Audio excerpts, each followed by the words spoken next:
Në ditë ku vlojnë disa ngjarje të tjera për të rriturit, të gjeni pak kohë dhe për fëmijët dhe për kulturën dhe për librin në Shqip. Cilat janë ngjarjet që vlojnë? Për të rriturit e kisha fjalë. Po pra.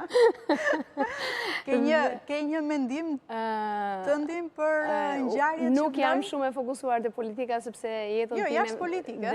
Dhe përditshmërinë time ma zën punë të tjera që kanë lidhje me artin dhe që kanë lidhje me krijimin dhe me bashkëpunëtorët e kësaj fushë që i bëjnë gjërat shumë të bukura si Por çfarë protestat si duken? Më vjen shumë mirë që ka një reagim, qytetar dhe që nuk është politik, edhe kjo është një ndër gjërat më të mira të mundshme.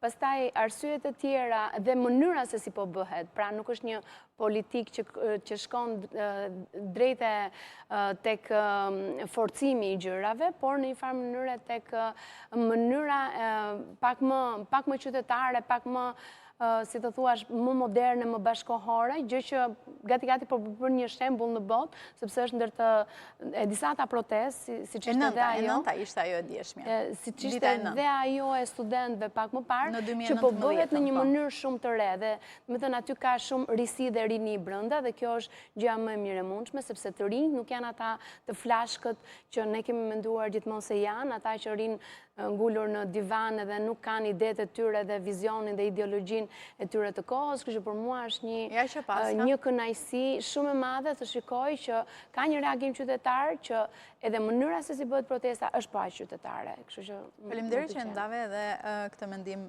për shikuesit Ora News.